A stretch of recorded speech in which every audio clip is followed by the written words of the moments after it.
What are we talking about today? We're talking about the idea of time as an illusion and block universe, if you guys have heard of this theory. So that's actually what we're talking about. So why don't you give us the exact quote for, hey Camilla. Hello, Gray. Hello, everyone.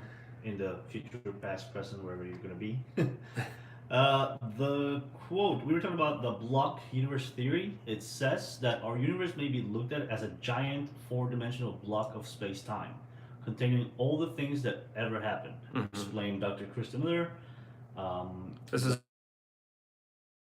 So we're talking about an article that's on Big Think about the concept of block universe. It's the idea that the past, present, and future already exist in the space-time construct. And it's sort of what I've been talking about. You've heard me talk about this before.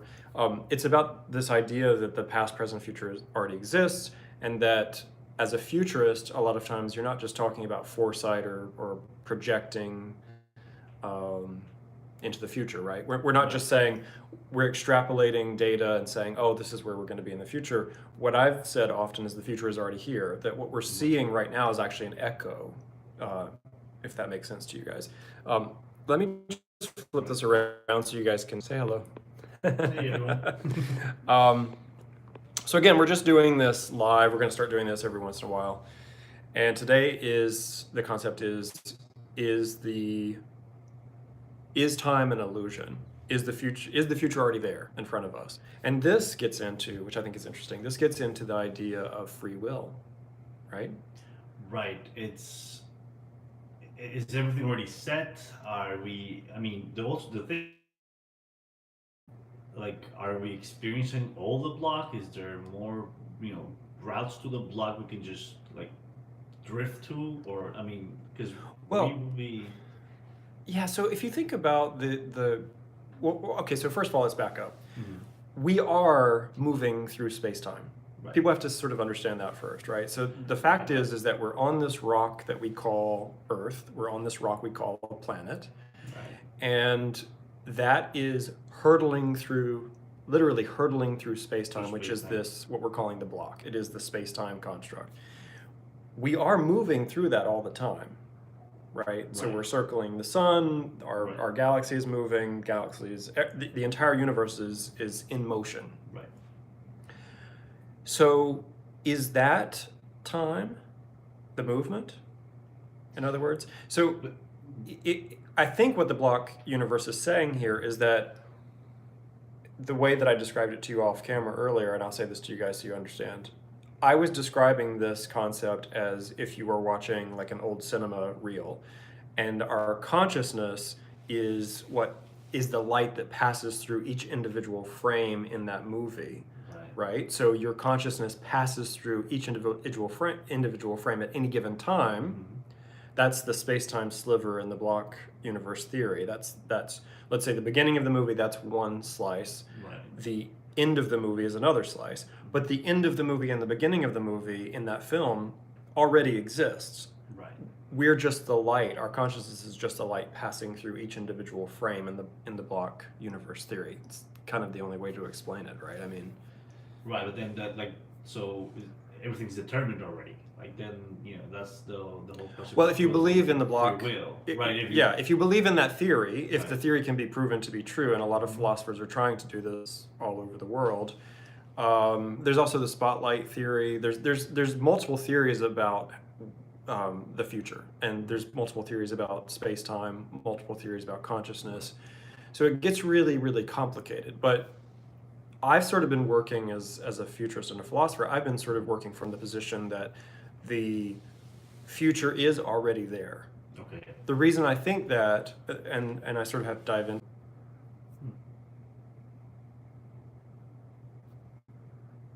Did we reconnect? Okay, I think it's still frozen here. Hmm. Oh, okay, we're good. Yeah, so I was saying. So I've been working as a futurist and a philosopher from the position that the past, present,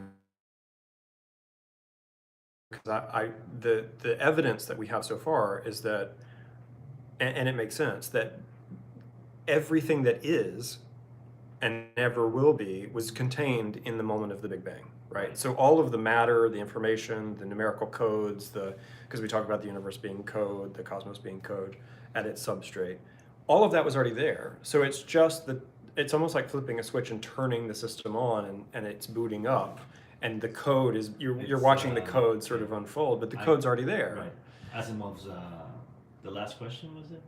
Is that what it was? The computer that, you know, it's like, I'm trying to figure out what the whole thing is. Yeah. And they ask him every couple of centuries, and then it goes back on. It's like, oh wait, He's now that figured the out whole something. universe is dying, I He's figured it figured- out. And it just reboots. Yeah, exactly. So if you think of it that way, if you think of the cosmos as something that is unfolding, right? Or if you think of it as there was this explosion, right? There's this Right. explosion, and then suddenly we're the conscious material that. Sorry. So we're the conscious material that's sort of floating Right, through that's that just becoming explosion. aware of that what's already there. Yeah. Right. But then Yeah. it brings me. So it reminds me of this, like, one of the really mind-blowing concepts whenever we think about like AI or virtual realities is like about consciousness, like the experience of time. If you have more processing capabilities, time is just slows down because you're able to grasp more of it, or not even. You're talking about slow time down. dilation. Right. Yeah. Well, that's interesting. So- That's interesting. So this also touches on the idea of simulations. We're sort of crossing into the simulation idea. But the thing that's interesting is that we've created this construct on this planet based on the rotation of the Earth around the sun. That's what time is based on for us.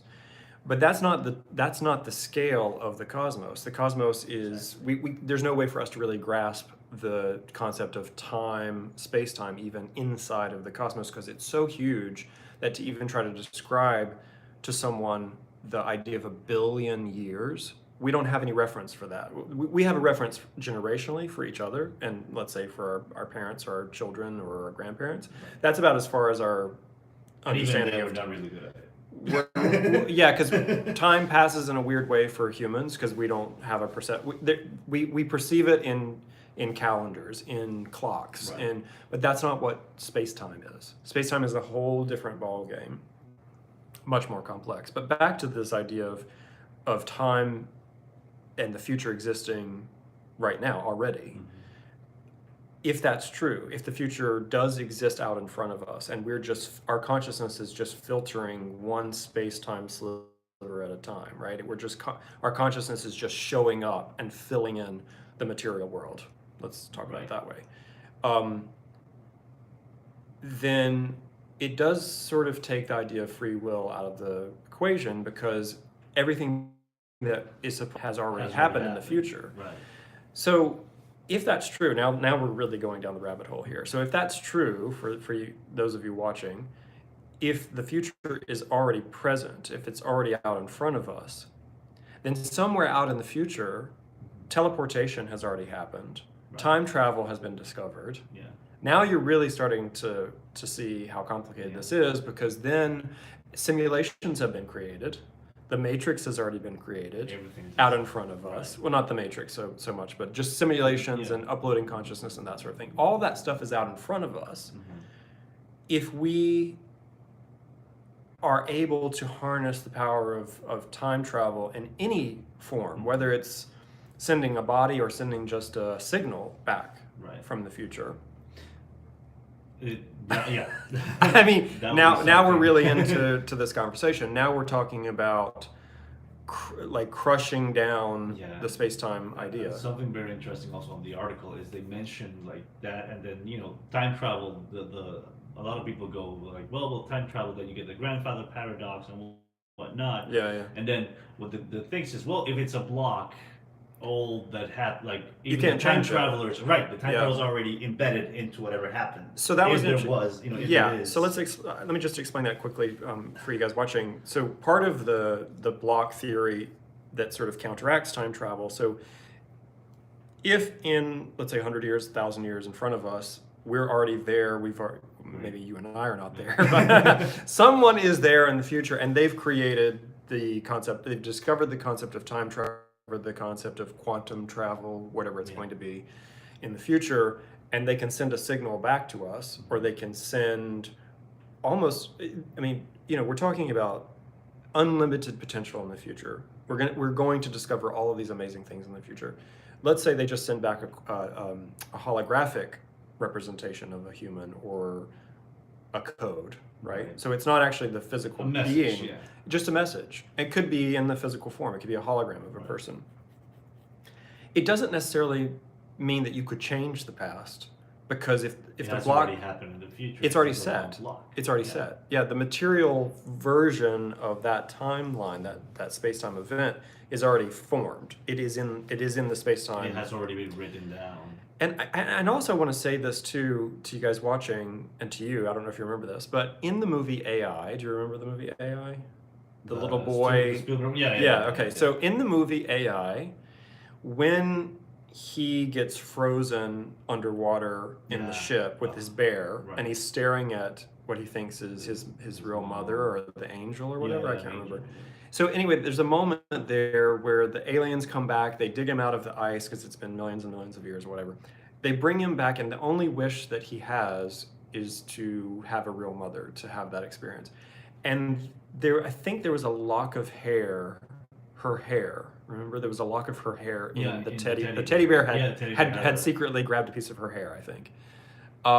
They used the aliens of the future, or the humans of the future, whoever these beings were, whoever these beings were in the future, when they dug up this artificially intelligent boy, he had a record in his neural network, or however they were presenting it in the movie. They found that this record of the mother, and then they found a little piece of her DNA in the hair.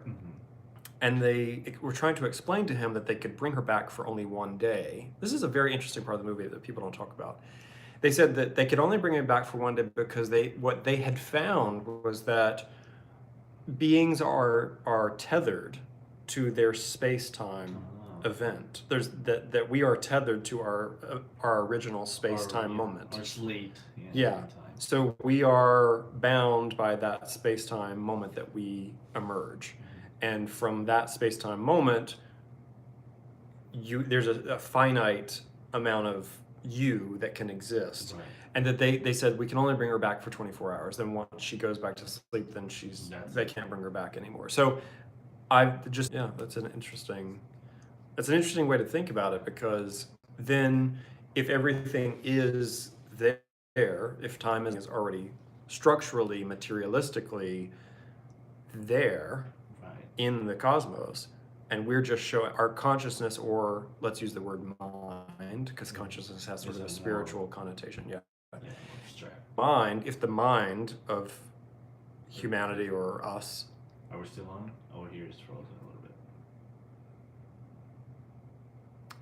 bit. Someone just popped up and said, hey guys.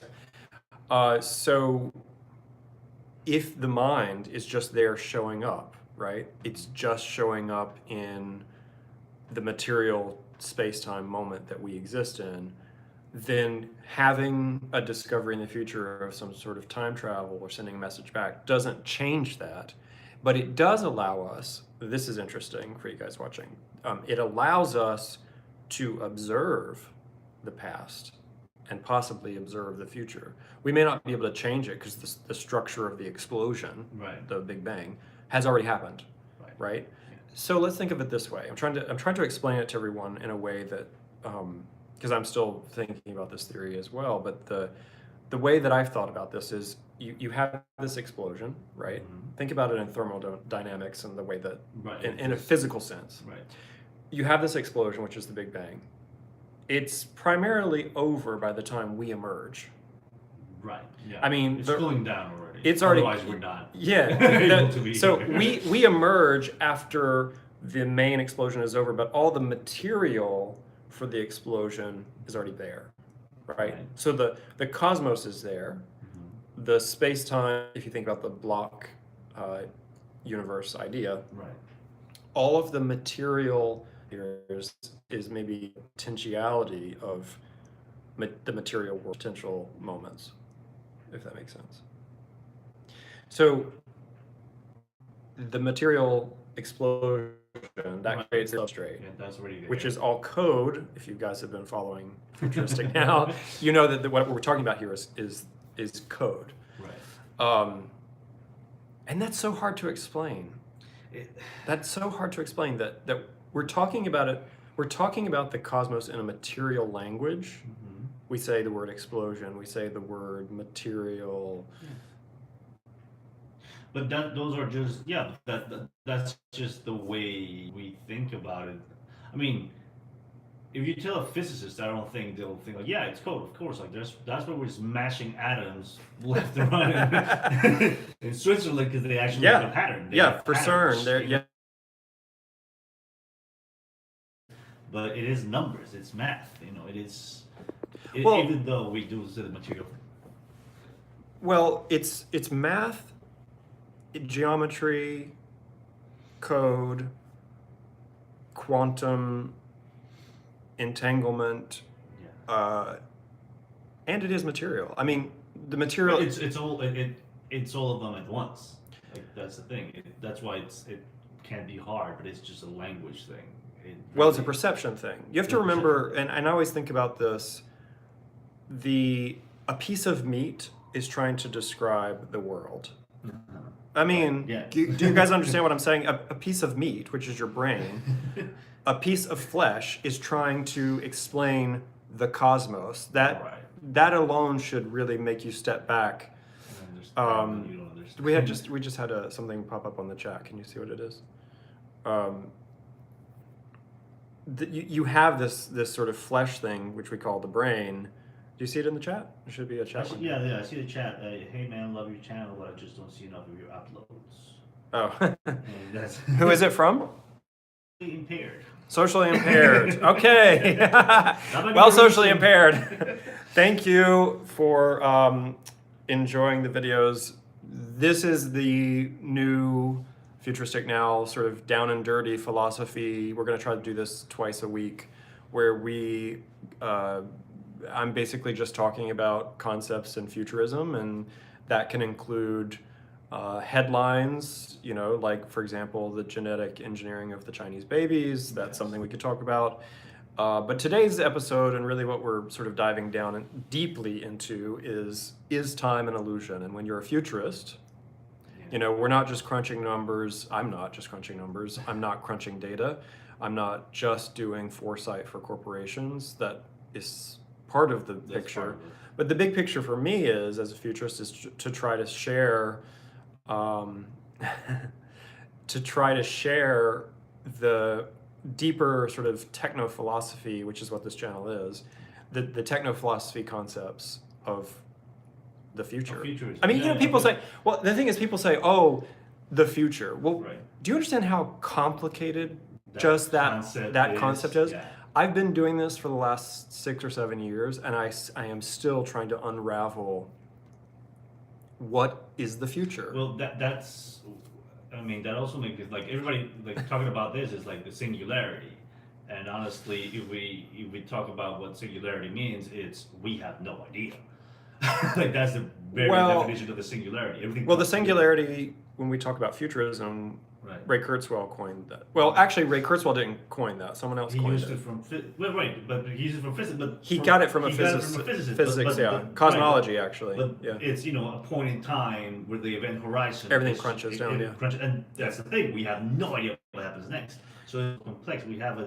We can grasp at it, but this whole idea of what could happen then, because with this whole block universe theory, I gotta be honest, my mind is also struggling to save the free will somehow and trying to think of multi-dimensions and virtual reality. I think it has to be both.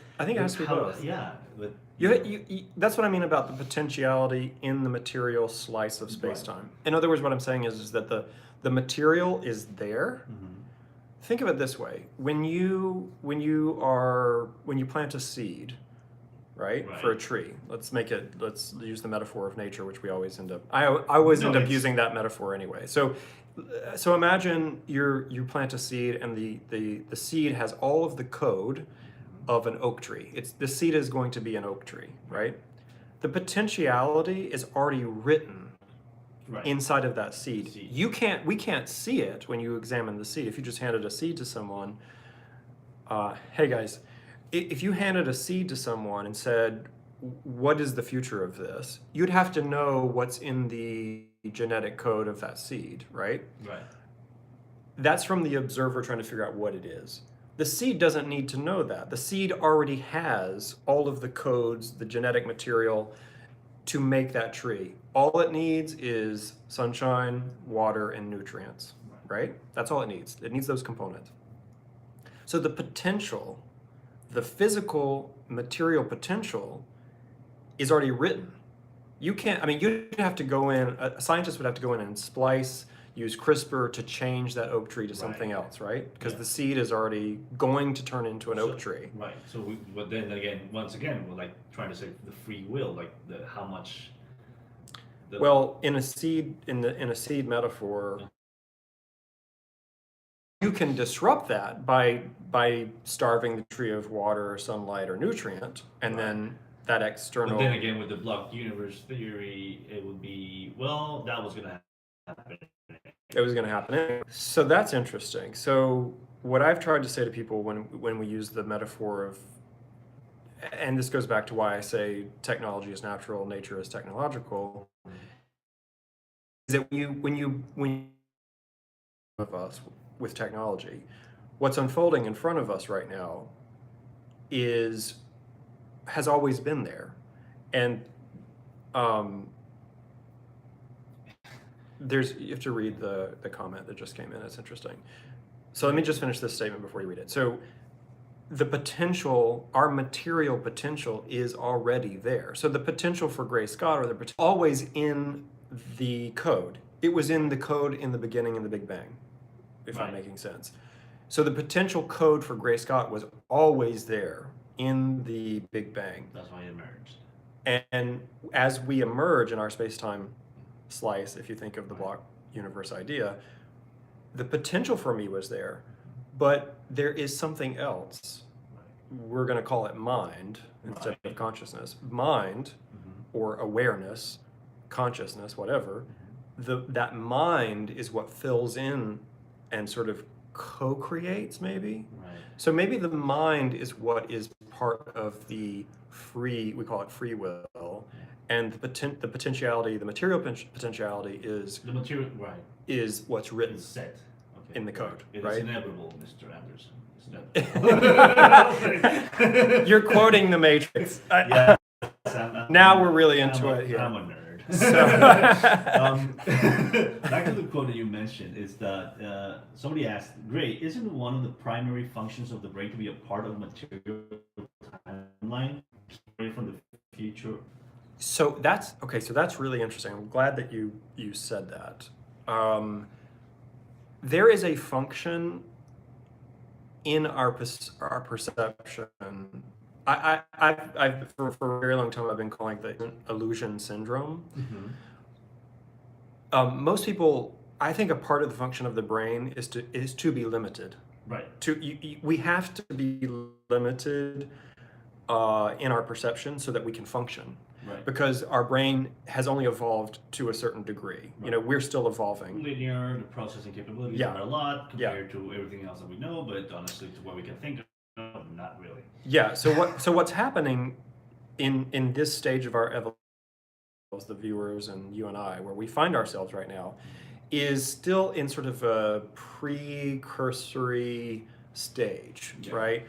We're not in the primordial stage. No. But we're just at the beginning of the technological stage in our species and how we're evolving. So we don't have all of the information, right? We have a very limited scope on what we can see and what we can understand. Well, our brains have a very limited sort of evolutionary stage that we're in.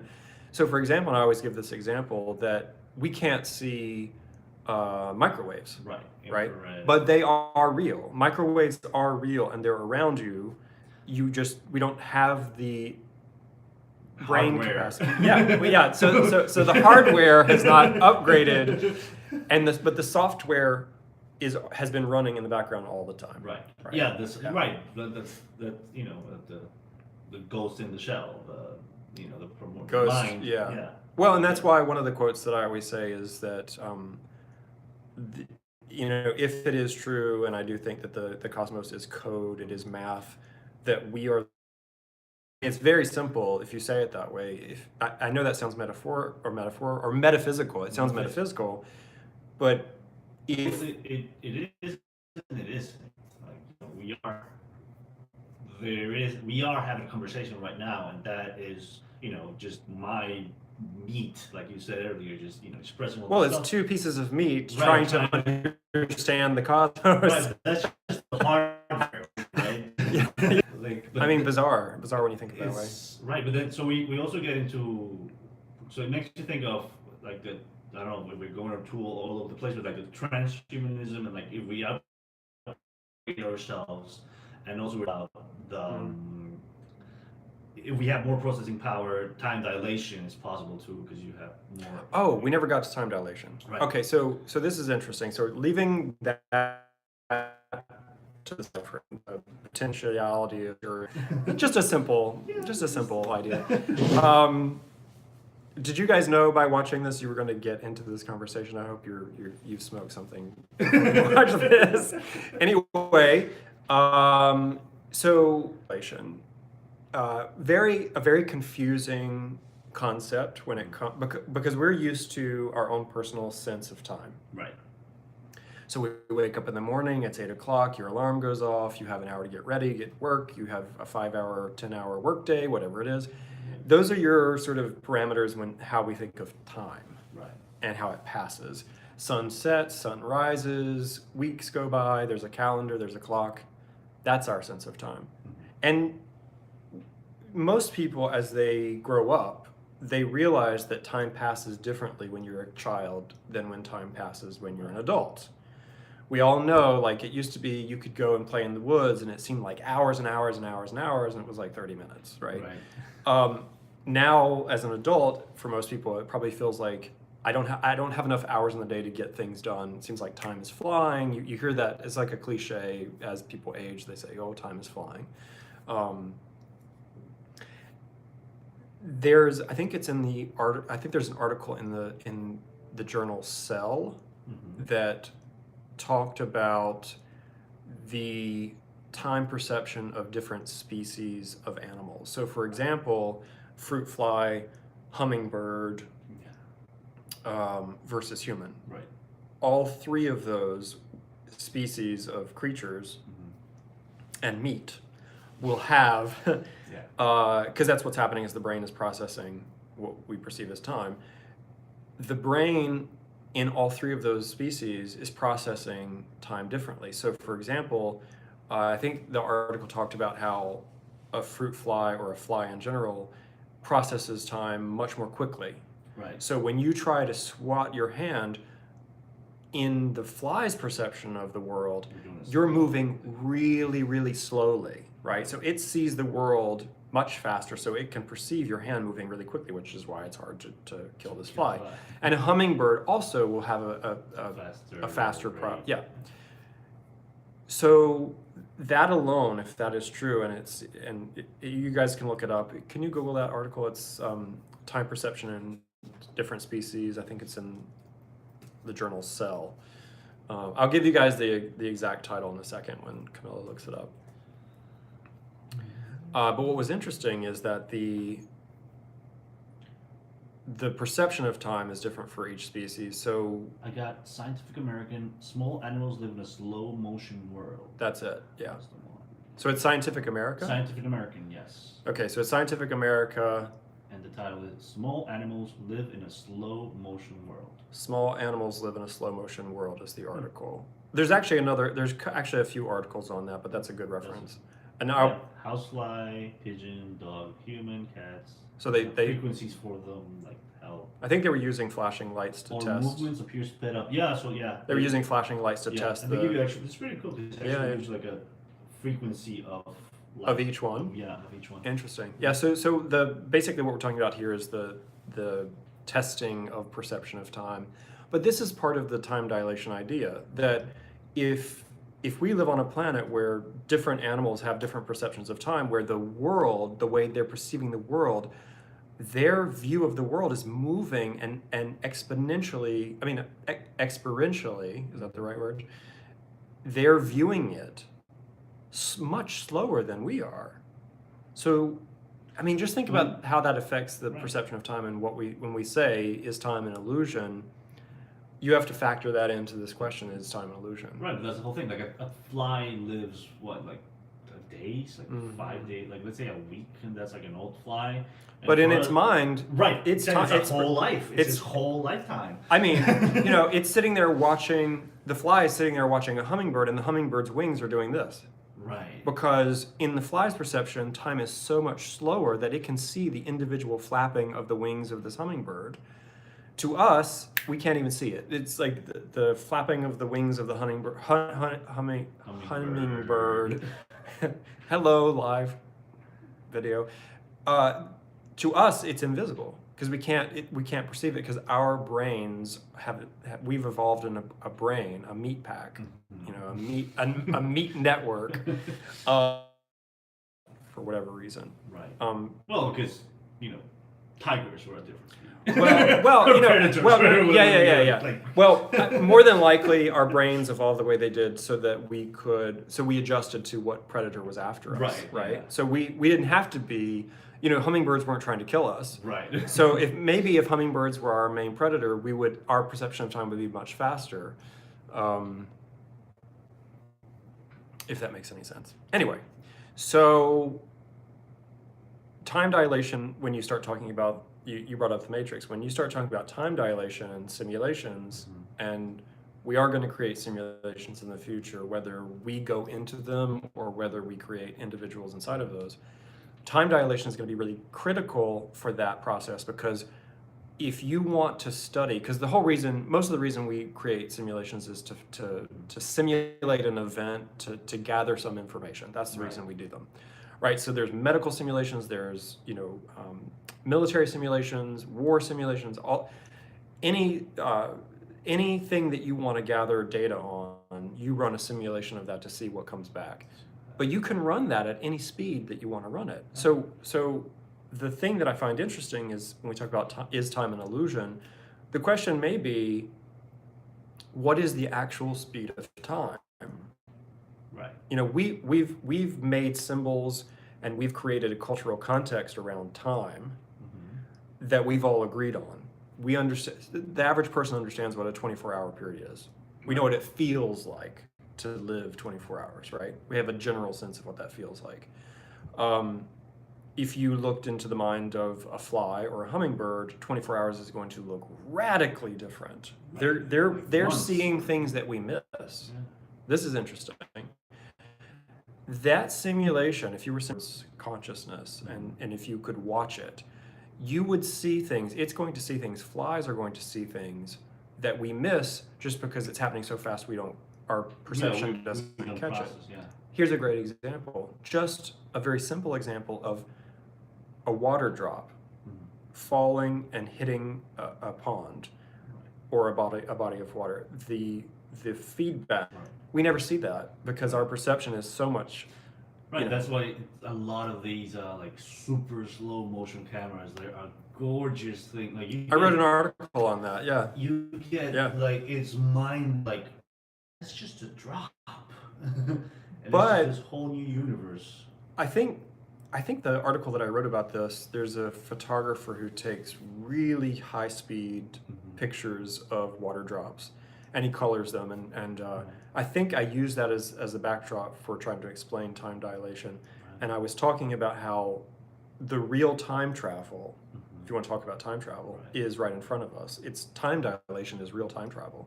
So if you could slow your perception down, we would see things that are happening all around us all the time, but we're overlooking them. Our unconscious mind is blocking them out. So time dilation is a relevant thing to think about when we start thinking about the future in general. In the future, now we're getting into the technological part of this, and I just want to run this about 5 more minutes here, and then we'll stop. In the future, we're going to be able to alter our consciousness in ways that we're not even capable of understanding yet. Right. So we may be able to, using brain-computer interface technologies, or neural lace, or any of these things that Elon Musk has talked about, we may be able to literally alter our perception of time, slow it down. Right.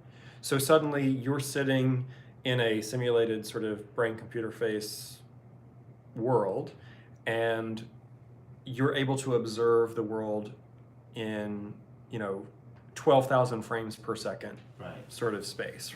I mean, that is a whole nother way of traveling through time. Not just that, it's this idea of whenever you go to sleep, right? You're dreaming, and you wake up because you hit the snooze button, and it's 10 minutes in real life, but you just had a year in that dream. You just spent ages in whatever adventure time you were having in your mind. Yeah. We're just going to be able to do this consciously and with hardware. Like that will be another thing. It's just you're going to have to be able entire lives in a nap. Well, in the virtual world, In the virtual, right? yeah, If you're able to process, the time dilation. 30 days and 5 minutes. Right. Exactly. And it's this whole, once And you see, get to a Matrix kind of esque. And see, we're bound. experience. We're still bound now, talking about time, because I see our time on this video is like 38 minutes. 38 minutes in the future is going to be completely different, because Right. first of all, we're not going to be on these devices. We're not going to be doing YouTube videos. We're going to be Right. doing virtual, either contacts or headsets. Projecting, whatever, just And it's going to be hooked right Mind into your screen. brain-computer face feedback. There's going to be two-way communication between other individuals. And so suddenly you can be sitting in your office you could take a 5-minute virtual reality break where your brain's concept of time is altered, and you, just like in a dream state, Right. you've experienced days in this space. right. So when we talk about the future, we're also talking about breaking the structure of space-time, the way that we understand space-time right now. Right. So to add even more complexity to the conversation that we're having about the future, you're adding in the fact that we're altering the brain's perception of time. So now, and just to end this on like a crazy deep note, you're talking about a piece of flesh that has learned its own sense of time scale.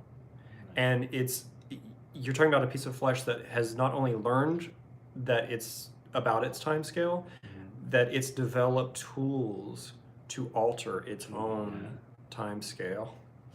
I mean, talk about frying your brain, literally frying your brain. Well, that's what we do upgrades. What we don't want to do is fry the brain in the future. That's what we don't want to do, is fry the brains in the future. That's the quote for this There you episode.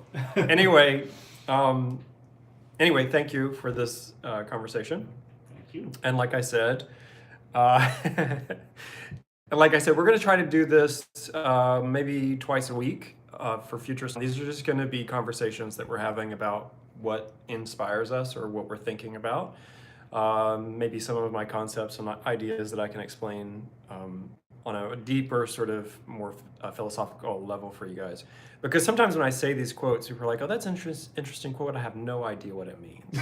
Right? You need more context. Yeah, so I'm trying to give you context for the concepts that I'm working with here, and listen, I also know that this is way beyond the curve. I mean, we're way ahead of the curve on a lot of this stuff. So I'm expecting that this video and my other videos will be even more relevant in 25 years. Like, people in 25 years are going to look at these videos and go, that they understood that we would be altering our brain's perception of time in the future. So, and if you watch Black Mirror, I mean, Black Mirror is going to be another relevant. People are going to look back in 25 years or 30 years and look at Black Mirror, and they're going to say, that shit was real. Like, this was real. They understood. So anyway, that's it for today. A couple of things I would love for you guys to do is subscribe to my channel if you haven't. is down there now. They keep changing it. Anyway, subscribe to this channel. Send this to your friends, please. Share it as much as you can. And here's one more thing that I just started. I just started a text newsletter. So if you guys want to sign up for the GrayScott text newsletter, text the word GrayScott to 474747. If you guys do that, when we do these live events, thank you, Camilla, for writing that. So text the word GrayScott to 474747. And if you do that, I will send out a notice that you will get a text on your phone right before we go live, and that way you won't miss these. It's primarily newsletter, but I think this is going to become possibly the new video newsletter. So that's it. Anyway, thank you for this conversation, and thank you guys for joining us. Thank you for joining. And hopefully this made some sense to you. And if not, ask the questions.